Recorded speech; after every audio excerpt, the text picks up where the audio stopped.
Hello students, a very good morning to all of you. Welcome back to my channel Shipra classes. कैसे हैं आप लोग?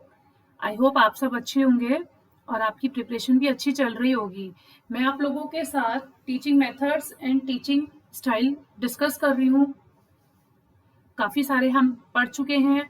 आज हम एक नया डेमोक्रेटिक स्ट्रेटेजी पढ़ेंगे, exhibitions and role playing. What is exhibitions and role playing, दो हम डिस्कस करेंगे आज अपनी इस वीडियो में। तो चलिए स्टार्ट करते हैं कि what is exhibitions and what is role playing approach.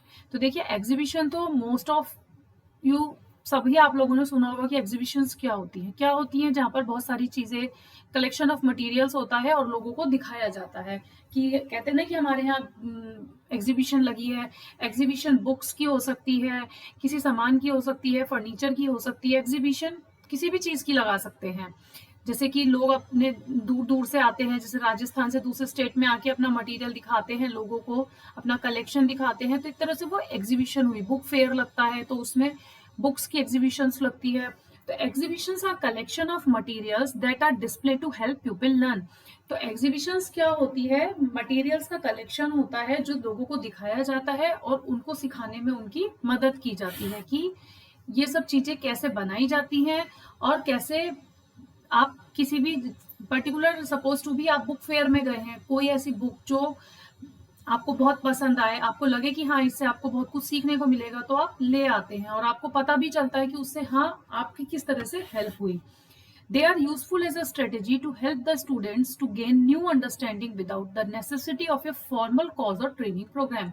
Exhibition क्या होती है? एग्जीबिशन एक इस तरीके की स्ट्रेटेजी होती है कि जिसमें वो बच्चों को इस तरीके से हेल्प करती है कि उसकी उन बच्चों की अंडरस्टैंडिंग बढ़ सके, न्यू अंडरस्टैंडिंग को सीख सके, और बिना किसी फॉर्मल या बिना किसी ट्रेनिंग प्रोग्राम के। एग्जीबिशन में आप जाते हैं तो किसी ट्रेनिंग के लिए नहीं जाते हैं, फॉर्मली नहीं जाते, इनफॉर्मल जाते हैं। मीन्स कि अगर जैसे हमारे, आप जहां भी कहीं रहते हैं वहां पे अगर बुक फेयर लगा है तो आपको ऐसा नहीं करना होगा कि आपको कोई ट्रेनिंग, वहां जाने के लिए ट्रेनिंग लेनी होगी, या वहां आप गए हैं तो वहां जाकर आपको कोई ट्रेनिंग मिलेगी। ऐसा कुछ नहीं होता है, कोई फॉर्मल तरीका नहीं होता है, कोई रीजन नहीं है फॉर्मल होने का वहां के लिए। वहां आप जाइए इनफॉर्मल तरीके से, विदाउट एनी ट्रेनिंग। वहां से आप काफी कुछ अपनी अंडरस्टैंडिंग को बढ़ा सकते हैं। तो इसकी जो स्ट्रेटेजी है वो बहुत यूजफुल होती है स्टूडेंट्स को न्यू अंडरस्टैंडिंग गेन करने के लिए, विदाउट एनी फॉर्मल और training programme. It is often helpful if the exhibits include selection of objects or pictures and appropriate signs and written information. ये और ज्यादा हेल्पफुल हो जाती है अगर एग्जीबिशन में आपको इस तरीके से पिक्चर्स का कलेक्शन मिले, अप्रोप्रिएट साइंस मिले और रिटन इन्फॉर्मेशन मिले कि आप किसी भी प्रॉपर चीज को अच्छे से समझ पाए। जैसे कि सपोज टू भी आपके सामने कोई स्टेचू है या कोई भी एक ऐसी चीज वो लेकर आए हैं अपने स्टेट से, तो उसके बारे में अगर रिटर्न पे लिखा है, कुछ हैंडमेड वर्क वो लेकर आए हैं एग्जीबिशन में लगाने के लिए, तो अगर आपके पास उसकी प्रॉपर पिक्चर होगी, उसके बारे में लिखा हुआ कोई बुकलेट आपको मिल जाए, तो आपको उस चीज के बारे में और अच्छे से समझ में आ जाता है। तो ये आपको कहीं ना कहीं हेल्पफुल रहता है कि अगर जो चीज आप देख रहे हैं, जो ऑब्जेक्ट्स, जो पिक्चर्स आप वहां लगी हुई देख रहे हैं, अगर उसके अप्रोप्रिएट साइंस और रिटर्न इंफॉर्मेशन आपको मिल जाए तो एग्जीबिशन और ज्यादा हेल्पफुल हो जाती है। Handouts and printed material should be available for the student to take along with them. अब कुछ हैंडआउट्स होते हैं, हैंडआउट्स मीन्स कि जैसे प्रिंटेड मटेरियल होता है उसमें लिख दिया जाता है should be available for the students. वहां पे स्टूडेंट्स, अगर बुक फेयर लगा है तो हैंडआउट्स और प्रिंटेड मटेरियल्स अवेलेबल होना चाहिए बच्चों के लिए, ताकि वो उनको अपने साथ ले जा सके। Suppose to be at the time बच्चे डिसीजन नहीं ले पा रहे कि हमें ये बुक खरीदनी है या नहीं खरीदनी है, तो अगर उनके पास कोई ऐसा शॉपकीपर के पास जिन्होंने एग्जीबिशन लगाई है, कोई हैंडआउट है, प्रिंटेड मटेरियल है, उसके बारे में उन्होंने उसमें लिख रखा है, अगर बच्चा उसको घर लेके जाएगा, पढ़ेगा, उसको लगेगा कि हाँ उसको परचेज करना चाहिए, तो वो उसको बाद में भी ले सकता है। प्रिंटेड मटेरियल से भी उसे काफी कुछ नॉलेज गेन करने में हेल्प मिलेगी। तो हैंडआउट्स और प्रिंटेड मटेरियल्स अगर स्टूडेंट्स को प्रोवाइड किए जाएं, अवेलेबल किए जाएं कि आप उनको अपने साथ ले जा सकते हैं to take along with them, then it is beneficial for the students. तो ये एग्जीबिशंस के बारे में एक छोटा सा टॉपिक था। इसके कोई एडवांटेजेस, डिसएडवांटेजेस मैं आपके साथ डिस्कस नहीं करने वाली हूँ। क्यों? क्योंकि एक छोटा सा टॉपिक है, इसमें से जनरली सिर्फ आपसे इतना पूछ लिया जाएगा कि एग्जीबिशन किस पे बेस्ड अप्रोच है। एक तो ये चिल्ड्रन बेस्ड, चाइल्ड बेस्ड होती है। क्यों? क्योंकि इस पे बच्चों को फोकस किया जा रहा है, बच्चों के हिसाब से एग्जीबिशंस लगाई जा रही हैं, बच्चों के फायदे के लिए बुक फेयर लगाया जाता है ताकि बच्चे उस चीज को समझें और जाने, अपनी नॉलेज को गेन कर सकें।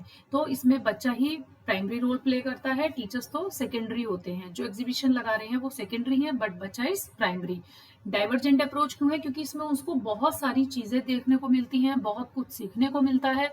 तो इसलिए एग्जीबिशंस किस में आती हैं? डेमोक्रेटिक स्ट्रेटेजीज में। अब हम नेक्स्ट डिस्कस करेंगे रोल प्लेइंग अप्रोच। देखिए रोल प्लेइंग अप्रोच क्या होता है? इन रोल प्ले 2 और more students are specifically given their roles and the situation in which they are involved।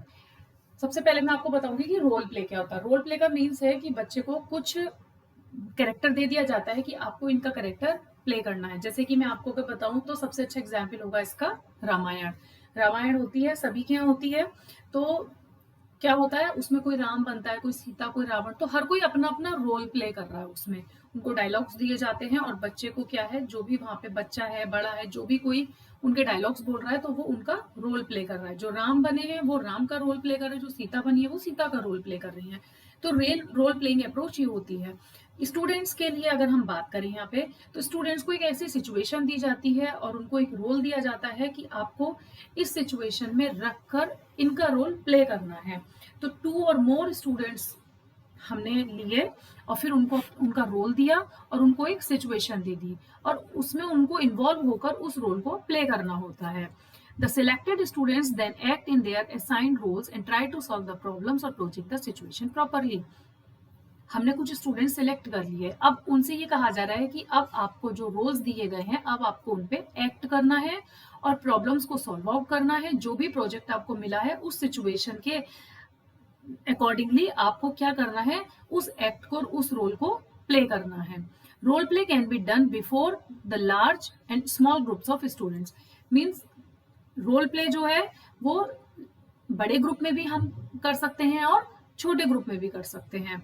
Role play can be done before the large and the small group of students. At the end of the role play, the students are given an opportunity to talk about their feelings on the play, their observation, learning। इसका meaning क्या हुआ? At the end of the role play के end में क्या होता है? Students को एक अपॉर्चुनिटी दी जाती है कि आपने जो रोल प्ले करा है आपको उसमें क्या, आपने उससे क्या सीखा, आपने क्या ऑब्जर्व किया, आपकी उस प्ले के बारे में क्या फीलिंग्स हैं। सपोज जैसे कि मैंने आपको बताया कि कोई राम बनता है तो कोई रावण बनता है, तो दोनों ने, दो जो हमने स्टूडेंट्स लिए हैं या 2 पर्सन जो हमने लिए हैं वो दोनों की फीलिंग्स अलग होगी, क्योंकि एक ने राम को फील किया, एक ने रावण को फील किया है। तो एक की जो फीलिंग्स होंगी, जो ऑब्जर्वेशन होगी और जो सीखेगा वो राम के ऊपर सीखेगा और जो दूसरे ने फीलिंग ली है, जो फील किया है वो रावण को लेके किया है। तो इट मीन्स कि कहीं ना कहीं हर स्टूडेंट जो भी रोल प्ले कर रहा है और जो उसको अपॉर्चुनिटी दी गई है, तो end of the role play उनसे उनकी फीलिंग, उनके प्ले की फीलिंग, उनकी ऑब्जर्वेशन और उनकी लर्निंग के बारे में पूछा जाता है कि आपने इससे क्या सीखा, क्या ऑब्जर्व किया। तो ये थी रोल प्लेइंग अप्रोच। ठीक है, अब इसकी एडवांटेजेस क्या होती है रोल प्ले के? Introduces problem situation dramatically. हम क्या करते हैं, किसी भी प्रॉब्लम को सिचुएशन के अकॉर्डिंग रखकर उसको एक ड्रामा के थ्रू इंट्रोड्यूस कराते हैं। हमने एक प्रॉब्लम बच्चों को दी और बच्चों से ये कहा कि अब आपको इस सिचुएशन में अपने आप को रखकर इसे सॉल्व करना है। तो सबसे पहले तो उन्हें ड्रामा करना आ गया, एक्ट करना आ गया।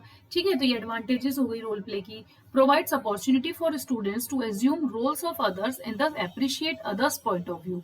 अब बच्चों को क्या करा जाता है, बच्चों को ये अपॉर्चुनिटी प्रोवाइड की जाती है कि वो उस रोल ऑफ अदर्स, जो उन्हें रोल दिया गया है, वो उन्हें एज्यूम करें, अप्रिशिएट करें अदर पॉइंट ऑफ व्यू। मतलब जो दूसरों ने रोल प्ले किया है उनको एज्यूम करके उनके रोल को अप्रिशिएट करें और दूसरे के पॉइंट ऑफ व्यू को भी एज्यूम करने की कोशिश करें। Allow for exploration of solution, और इसमें जो है एक्सप्लोर, ढूंढने के लिए, एक्सप्लोर मीन्स कुछ ढूंढना, कुछ सर्च करना, कुछ रिसर्च करनी, तो सॉल्यूशन को एक्सप्लोर करने के लिए अलाउ किया जाता है। अगर आपको कोई भी कैरेक्टर का रोल प्ले करना है तो टीचर क्या कहेंगे, पहले आप उस कैरेक्टर के बारे में थोड़ा सा जानिए, उस पर रिसर्च कीजिए, देन उसको एक्ट कीजिए, तो उसके सॉल्यूशन पर तभी आप पहुंच सकते हैं। तो उस सॉल्यूशन तक पहुंचने के लिए, उसको एक्सप्लोर करने के लिए अलाउ करा जाता है। Provide opportunity to practical skills, और आपको उसके ऊपर प्रैक्टिकल स्किल्स की अपॉर्चुनिटी भी प्रोवाइड की जाती है कि आप उसको practically, practice skills means opportunity to practise skills, कि आपके जो है स्किल्स को कैसे डेवलप कर सकते हैं, उस चीज की टीचर्स बच्चों को अपॉर्चुनिटी भी देती है कि आप अपने स्किल पर काम कर सकते हैं। किसी को एक्ट करने में परेशानी आ रही है, बोलने में, डायलॉग्स याद करने में परेशानी आ रही है, तो उन्हें ये अपॉर्चुनिटी मिलती है कि आप अपने स्किल्स की प्रैक्टिस कर सकें। Actively involves participants adds variety reality in the learning experience. अब ये एडवांटेजेस क्या कह रही है, ये इसके अकॉर्डिंग ये बात कही जा रही है कि पार्टिसिपेंट्स इसमें एक्टिवली इन्वॉल्व होते हैं, वो बहुत सारी वैरायटी लेके आते हैं, रियलिटी लेके आते हैं अपने एक्सपीरियंस से, जो उन्होंने सीखा है। जैसे कि मैंने आपको बताया, आपको जिस भी कैरेक्टर का रोल प्ले करने के लिए कहा जा रहा है, तो आपसे ये कहा जाता है कि आप पहले देखिए, सीखिए उस कैरेक्टर के बारे में, तब आप उसके बारे में रोल प्ले कीजिए। इट मीन्स आप बहुत कुछ सीख कर आएंगे, बहुत सारी वेराइटी लेके आएंगे, उसमें कुछ रियलिटी भी लेकर आएंगे। तो जो बच्चा रोल प्ले में इन्वॉल्व है, तो वो अपने लर्निंग एक्सपीरियंस को एक्टिवली उसमें पार्टिसिपेट करता है। Develop problem solving and verbal expression skills. अब रोल प्ले में क्या होता है, स्टूडेंट की प्रॉब्लम स्किल डेवलप होती है, प्रॉब्लम सॉल्विंग स्किल्स जो है, और जो वर्बल एक्सप्रेशन स्किल्स है वो भी डेवलप होती है, क्योंकि जब वो एक्ट करेगा तो वो बोलेगा, उसके कम्युनिकेशन स्किल्स स्ट्रांग होंगे। इट मीन्स कि वर्बल एक्सप्रेशन स्किल्स जो होंगे उसके स्ट्रांग हो जाएंगे, और जो प्रॉब्लम सॉल्विंग स्किल्स होंगे वो भी उसके डेवलप होंगे। क्यों? क्योंकि वो जब किसी रोल प्ले में, किसी एक्ट में रोल प्ले कर रहा है, तो वो कहीं ना कहीं किसी प्रॉब्लम का सॉल्यूशन पहले ढूंढेगा, सीखेगा, समझेगा। इट मीन्स कि वो प्रॉब्लम के सॉल्यूशन तक पहुंचेगा। तो प्रॉब्लम सॉल्विंग स्किल्स और वर्बल एक्सप्रेशन स्किल्स भी हम रोल प्ले के थ्रू बच्चे के अंदर डेवलप कर सकते हैं। नेक्स्ट है डिसएडवांटेजेस, कि इसकी डिसएडवांटेजेस क्या होती हैं। सम स्टूडेंट्स में बी टू सेल्फ कॉन्शियस। कुछ स्टूडेंट्स क्या होते हैं, वो सेल्फ कॉन्शियस हो जाते हैं, मतलब बहुत ज्यादा कॉन्शियस, की स्टेज पे जाना एक बहुत बड़ी बात होती है बच्चे के लिए या किसी के भी लिए। अगर जब कोई टीचिंग करने के लिए भी जाता है क्लासरूम में फर्स्ट टाइम, तो धीरे धीरे ही टीचर की भी आदत में आता है। फर्स्ट टाइम टीचर्स हो, लेक्चरर्स हो, प्रोफेसर्स हो, कोई भी हो, अगर कोई आप मीटिंग के लिए प्रेजेंटेशन देने जा रहे हैं ऑफिस में, तो भी क्या है, कहीं ना कभी आप सेल्फ कॉन्शियस हो जाते हैं। तो उसमें जो स्टूडेंट्स थोड़े से शाय होते हैं, कम बोलने वाले होते हैं, तो सम स्टूडेंट्स क्या हो जाते हैं, वो सेल्फ कॉन्शियस हो जाते हैं, जिससे उनका एक्ट भी कई बार अच्छा नहीं हो पाता, डायलॉग्स भूल जाते हैं वो अपने। Not appropriate for large groups. Role play जो है वो लार्ज ग्रुप के लिए अप्रोप्रिएट नहीं है, क्योंकि कोई भी अगर रोल प्ले है तो कोशिश हमारी ये रहेगी कि हम उसको जल्दी से जल्दी वो कंप्लीट कर सके। अगर हमारे पास बहुत बड़ा ग्रुप होगा तो उसमें टाइम बहुत ज्यादा लगेगा, टाइम कंज्यूमिंग हो जाएगा, इसलिए लार्ज ग्रुप के लिए रोल प्ले अप्रोप्रिएट नहीं है। सम स्टूडेंट्स में फील थ्रेटेंड। कुछ स्टूडेंट्स क्या है, डर जाते हैं। जैसे कि मैंने आपको बताया कि स्टेज पे जाते ही सब कुछ उनका प्रिपेयर है पहले से ही एक्ट के बारे में, लेकिन जब वो सामने ऑडियंस को देखते हैं या जब बोलना शुरू करते हैं, तो वो क्या, थ्रेटेंड फील करते हैं, डरा हुआ महसूस करते हैं कि कहीं हमसे कुछ गलती ना हो जाए, हम कुछ गलत ना बोल दें। देन सम स्टूडेंट्स में feel threatened. Next can be time consuming. ये मैंने आपको बताया, अगर हमारे पास ग्रुप लार्ज होगा तो टाइम कंज्यूमिंग भी ये हो सकता है। 1 बाय 1 सबको डायलॉग्स दिए जाएंगे, तो ऐसा तो है नहीं कि हमने स्टेज पे अगर 20 बच्चों को खड़ा कर लिया है तो उनमें से हम 4 को ही बुलवाएंगे, बाकी को हम ऐसे ही खड़ा रहने देंगे, नहीं, इट्स नॉट पॉसिबल। क्योंकि जब हम स्टेज पे 20 बच्चों को भेज रहे हैं तो हम 20 के 20 बच्चों को, किसी को छोटा किसी को बड़ा, डायलॉग्स प्रोवाइड करेंगे, एक कैरेक्टर भी देंगे, उसको एक्ट करने के लिए भी कहेंगे। तो ये जो है लार्ज ग्रुप के लिए अप्रोप्रिएट नहीं होता, क्योंकि उस केस में ये टाइम कंज्यूमिंग हो जाता है। तो ये थी डिसएडवांटेजेस रोल प्ले की। आई होप आपको आज एग्जीबिशंस एंड रोल प्ले दोनों समझ में आए होंगे। बहुत सारी मेथड्स में टीचिंग आपके साथ डिस्कस कर चुकी हूँ। EMRS की तैयारी जो भी बच्चे कर रहे हैं, UGC NTA नेट की तैयारी जो भी बच्चे कर रहे हैं, प्लीज वो इस वीडियो को देखिए, उनके लिए बहुत हेल्पफुल रहने वाली है। बीएड के स्टूडेंट्स जो बीएड कर रहे हैं वो भी इस वीडियो से हेल्प ले सकते हैं। क्यों? क्योंकि उनके भी सिलेबस में टीचिंग मेथड्स, टीचिंग स्टाइल्स पूछा जाता है, इसलिए ये वीडियो बहुत सारे पॉइंट ऑफ व्यू से इम्पॉर्टेंट है। तो अगर आपको मेरी वीडियोस पसंद आ रही हैं, then do like, share and subscribe, and thank you for watching.